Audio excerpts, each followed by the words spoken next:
الحمد لله رب العالمين بارئ الخلائق أجمعين، والصلاة والسلام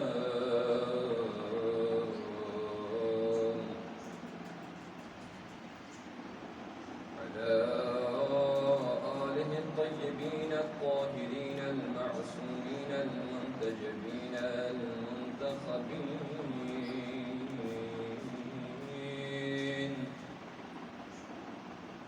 سيما على صاحب الدعوة النبوية والعصمة الفاطمية والحلم الحسنية والشجاعة الحسينية والعبادة السجادية والمآثر الباقرية والآثار الجعفرية والعلوم الكاظمية والحجج الرضوية والجود التقوية والنقاوة النقوية والهيبة العسكرية والغيبة الإلهية، صلى الله عليك يا أبا صالح.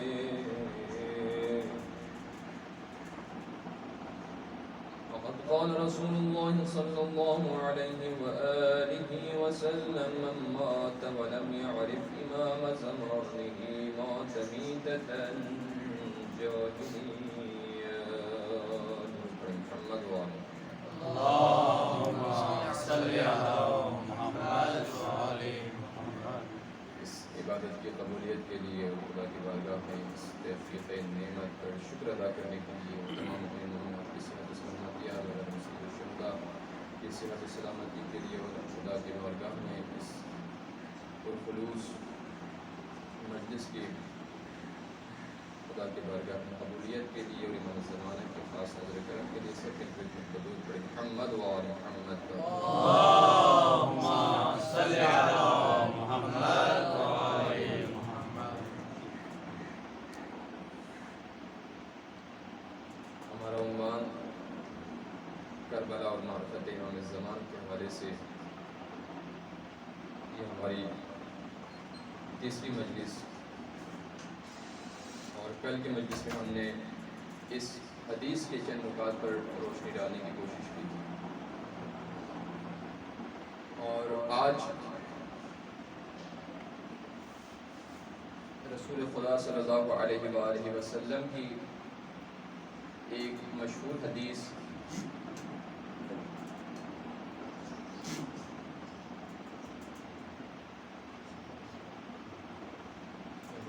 محمد وآل محمد. اللهم صل على محمد وعلى محمد. ایک مشہور حدیث کہ آپ صلی اللہ علیہ وآلہ وسلم نے آخر الزمان کی نشانیاں اس حدیث میں بیان فرمائی ہیں کہ زمانے کے آخر میں اور آخر الزمان میں جو ہے وہ کیا کیا علامتیں ظاہر ہوں گے، اور جن علامتوں کے ظاہر ہونے کے بعد میرا فرزند جو ہے وہ پردہ غیبت سے ظہور کرے گا. یہ حدیث کافی طویل ہے اور تفصیل مفصل حدیث ہے، اور اس حدیث کے علاوہ بھی باقی معصومین سے خصوصاً امام جعفر صادق علیہ السلام سے بھی بہت ساری احادیثیں اور ائمہ علیہ السلام سے بہت ساری احادیثیں موجود ہیں. آخر الزمان کی نشانیوں کے حوالے سے تقریباً ہزاروں نشانیاں ہیں، اور ان ہزاروں نشانیوں میں سے اب تک بہت ساری نشانیاں مکمل ہو چکی ہیں، اور جو رہتے ہیں وہ مکمل ہو رہے ہیں. رسول خدا صلی اللہ علیہ وآلہ وسلم اپنی اس حدیث میں بیان فرماتے ہیں، میں چند ایک علامات کی طرف اشارہ کر کے آپ کے ذہن تمام کرنا چاہوں گا کہ ان میں سے ایک علامت یہ ہے کہ جب آخر الزمان آئے گا تو لوگ کثرت سے عبادت کرنے لگیں گے، یعنی عبادت میں کثرت دیکھیں گے لوگ، مسجدیں پر ہو جائیں گے، اور خانہ خدا حاجیوں سے بھر جائیں گے. یہ اس وقت رسول خدا نے حج کے دوران شاید حجاج سے آپ نے خطاب فرمایا اور خطبہ اس وقت بیان فرمایا. اس میں آپ نے حجاج سے مخاطب ہو کر یہ بیان فرمایا کہ جب انہوں نے کہا کہ یا رسول خدا اس سال کتنے لوگ ہیں کہ ہمیں مکے میں ہمیں حرم میں پیر رکھنے کے لیے جگہ نہیں مل رہی. اس وقت رسول خدا نے فرمایا تھا کہ تو اگر اس زمانے میں پیدا ہوتا تو کیا کرتا کہ جب ابھی تو صرف حرم میں تمہیں جگہ نہیں مل رہی ہے اور اس زمانے میں کیا ہوگا کہ پورے مکے کی سرزمین پر تمہیں جگہ نہیں ملیں گی کہ تمام کے تمام مکہ جو ہے وہ حاجیوں سے مملو ہوگا پر ہوگا. تو وہ حیران رہ جاتے تھے کہ گویا اتنے لوگ بھی آ سکتے ہیں. فرمایا کہ ایسا ہو کر رہے گا, یہ آخری زمانے کی نشانیوں میں سے. پھر آپ نے فرمایا کہ یہ جو تم زحمتیں برداشت کر کے آتے ہو حج کے لیے, اتنے لمبے اور اتنے جو ہے وہ بڑے بڑے راستے اور لمبے راستے تم طے کر کے آتے ہو, پیدل سفر کر کے آتے ہو, پھر ان پہاڑوں کے اوپر سے چڑھ کر تم آتے ہو, یہ مشقتیں بھی ختم ہو جائیں گی اس زمانے میں. انہوں نے پوچھا کہ کیسے یا رسول اللہ؟ فرمایا کہ اس زمانے میں جو لوگ ہوں گے وہ ان پہاڑوں کے پیٹ سے جو ہے وہ راستے نکالیں گے, جیسے کہ سرنگیں ہیں اور ٹنل وغیرہ ہیں. آپ دیکھ سکتے ہیں جو حج پر گئے ہوں گے اور جو نہیں گئے ان کے لیے انشاءاللہ خدا تعالیٰ بہت جلد توفیق عنایت فرمائے. تو آپ جا کر دیکھ سکتے ہیں کہ ہر جگہ پر ٹنل موجود ہے, ہر جگہ پر انہوں نے پہاڑ کاٹ کر راستے نکالے ہوئے ہیں. ہر جگہ پر آپ دیکھ سکتے ہیں کہ کہیں پر کوئی مشقت یا کوئی زحمت نہیں ہے جو اس وقت کے حاجی کو برداشت کرنے پڑتے تھے. تو وہ حیران ہو جاتے تھے کہ یا رسول اللہ ایسا کیسا ممکن ہے؟ فرمایا کہ ایسا ممکن ہے اور ہو کر رہے گا. اور آج ہم دیکھتے ہیں کہ وہ یہ نشانیاں بھی پوری ہو گئی ہیں. اور راستے ایسے نکالیں گے جیسے نہر کے لیے راستے نکالے جاتے ہیں پہاڑوں میں, ایسا بھی آپ دیکھ سکتے ہیں. مینا سے جب آپ نکلتے ہیں تو پیدل آنے کے لیے جگہ ہے, ایک ٹنل ہے مکمل, وہاں سے شارٹ کٹ ہے, آپ وہاں سے نکل کر آتے ہیں تو آپ جو ہے وہ 1-2 گھنٹے کے اندر اندر آپ مکے میں آ جاتے ہیں, پہنچ جاتے ہیں اپنی جگہ پر. اس قدر جو ہے وہ تصدیق اور آسانیاں پیدا کر دی ہیں. تو آپ نے بیان فرمایا کہ آخری زمانے کی نشانی سے یہ نشانی بھی ہوں گے کہ جو موٹے حضرات ہوں گے وہ اپنے علاج کثرت سے کر پائیں گے. آپ دیکھ سکتے ہیں کہ سرجری, پلاسٹک سرجری کے ذریعے اور چربی نکالنے کے ذریعے بنی کیا کیا ذرائع سے جو ہے وہ لوگ اس کام کی طرف جو ہے وہ رغبت حاصل کر رہے ہیں. اور آپ جانتے ہیں کہ کاسمیٹک جو فیلڈ ہے اس وقت دنیا میں, کمپنیاں ہیں وہ شاید باقی تمام کمپنیوں سے زیادہ پروفٹ کمانے والی کمپنیاں ہیں. تو اس میں سے ایک نشانی یہ بھی تھی کہ جو بوڑھے ہوں گے اس زمانے میں وہ جوان دکھانے کی کوشش کریں گے خود کو, اور اس کے لیے وہ آج کل آپ دیکھ سکتے ہیں پلاسٹک سرجری کے ذریعے اپنے داغ جھاڑیاں پتہ نہیں کیا کیا کرتے ہیں اپنے آپ کو جوان دکھانے کے لیے. یہ ساری نشانیاں بھی اس وقت رسول خدا نے اپنے احادیث میں بیان فرمائے تھے. تو ان احادیث, اس حدیث میں جتنی بھی علاماتیں آپ نے بیان فرمائے تقریباً سب کے سب, مثلا مرد و زن میں کوئی فرق نہیں رہے گا. مرد جو ہے وہ اپنے آپ کو عورت بنانے کی کوشش کر رہے ہوں گے, عورتیں مرد بننے کی کوشش کر رہے ہوں گے, عورتیں مرد کے لباس پہنیں گے, مرد عورتوں کے لباس پہنیں گے. حلال حرام کا میں کوئی تمیز نہیں ہوگا. یہ جتنی بھی علامتیں ہیں وہ سب کے سب ضرور پذیر ہو گئے ہیں اور ہمارے سامنے آشکار ہے, یہ ہم سب دیکھ سکتے ہیں آج کل. انشاءاللہ علامات امام آخر الزمان کے حوالے سے انشاءاللہ اگر وقت ملے تو ایک مجلس ہم اس پر بھی پڑھیں گے. آج انہی علامات پر ہم اتفاق کرتے ہیں کہ رسول خدا نے فرمایا کہ آخری زمانے میں لوگ کثرت سے عبادت کریں گے اور کثرت سے عبادت کی طرف رغبت کریں گے, لیکن افسوس یہ ہے کہ جس قدر وہ کثرت سے آتے ہوں گے اس حساب سے ان میں وہ خلوص نہیں ہوگا. وہ لوگ ان میں سے بہت کم ایسے لوگ ہوں گے آٹے میں نمک کے برابر جو عبادتوں کو صحیح شرائط کے ساتھ انجام دے رہے ہوں گے, صحیح معنی مفہوم کے ساتھ, اور اس کے تمام تر خصوصیات کو سمجھ کر انجام دے رہے ہوں گے. وہ بہت کم لوگ ہوں گے. اور باقی لوگ کیا کر رہے ہوں گے, کیوں آ رہے ہوں گے مکے میں؟ کہا کہ یا تو دکھاوا ریاکاری کے لیے آ رہے ہوں گے, یا تو گھومنے پھرنے کے لیے سیر و سیاحت کے لیے آ رہے ہوں گے، یا تو اپنے تجارت کے لیے آ رہے ہوں گے. یہ 3 مقاصد ان کے اہم ہوں گے. اور جو کچھ کم سے کم جو لوگ ہوں گے جو کہ عبادت کو تمام تر شرائط کے ساتھ اور جو اللہ نے معنی و مفہوم چاہا ہے ان سے اس درجے پر جا کر بجا لانے والے لوگ بہت کم ہوں گے. اور جتنے ہی تو تم لوگ دیکھ رہے ہو کہ اتنے پورے مکے کی جو ہے وہ سرزمین پر پیر رکھنے کے لیے جگہ نہیں ہے، وہاں پر یہ جو لوگ آ رہے ہوں گے یہ تو تجارت کے غرض سے آ رہے ہوں گے، یہ تو اپنے مطلب سے آ رہے ہوں گے، اپنے مقصد کے لیے آ رہے ہوں گے، کوئی خدا کے لیے اور کوئی خود سازی کے لیے نہیں آ رہا ہوگا. آپ اندازہ کر سکتے ہیں اس بات سے کہ آج ہم یہ سب کچھ دیکھ رہے ہیں. انشاءاللہ آپ کو توفیق نصیب ہو تو آپ جا کے دیکھ سکتے ہیں اپنے آنکھوں سے. اور یہ میں آنکھوں دیکھا جو ہے مشاہدہ ہے میرا، اور میں اس لیے عرض کرتا ہوں 2018 میں مجھے یہ توفیق حاصل ہوئی. وہاں پر جا کر ایک عجیب منظر تھا واقعہ. جب ہم کثرت کو دیکھتے تھے لوگوں کے ایک پھاٹے ماتور سمندر ہے وہاں پر ہجوم ہے. کیا بات ہے مسلمانوں کے کہ ایک نقطے پر یہ لوگ اجتماع ہو گئے، یہاں پر جمع ہو گئے، اور ان کی جو ہے طاقت آپ اندازہ کریں وہاں پر کہ حج عبادت ہے لیکن ایک سیاسی عبادت ہے، ایک سیاسی پہلو بھی ہے اس کے اندر. وہ پہلو کیا ہے؟ حج کی سیاسی پہلو کیا ہے؟ مسلمانوں کی طاقت. یعنی پوری دنیا کے مسلمان وہاں پر جمع ہوتے ہیں اور ایک ہی صف میں کھڑے ہو کر نماز ادا کرتے ہیں اور ایک ہی کلمے پر سب آواز بلند کرتے ہیں لبیک اللہم لبیک. اور جب یہ مسلمان سب متحد ہو کر اپنے خدا کو پکاریں گے اور اپنی طاقت کا اظہار کریں گے تو پوری دنیا کے دشمنوں پر ایک خوف طاری ہوگا. یہ اصل مقصد تھا حج کا، جس مقصد کو ہم نے رون ڈالا، ختم کر دیا. آج آپ جا کر دیکھیں گے تو آپ کو بہت افسوس ہوگا یہ منظر دیکھ کر کہ ہر کوئی اپنے مطلب میں اپنے مقصد کے لیے پھر رہے ہیں. آپ دیکھیں گے وہاں پر کوئی ایثار، فداکاری، جذبہ وحدانیت، جذبہ محبت، اخوت جو رسول اللہ نے ہمیں درس دیا تھا کہیں پر بھی آپ نہیں دیکھیں گے.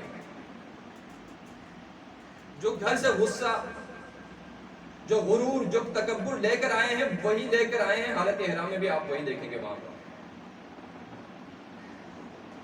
اور بہت سارے لوگ کس کام کے لیے جاتے ہیں؟ ریاکاری کے لیے.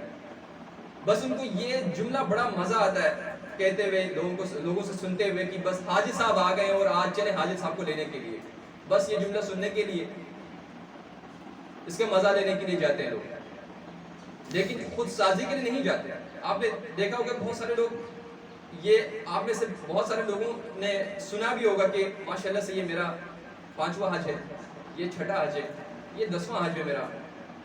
اور آپ اس کے مطلب زیارت کے حوالے سے بھی یہ باتیں سنتے ہوں گے کہ میں نے ماشاءاللہ سے اتنی زیارتیں میں نے مکمل کی.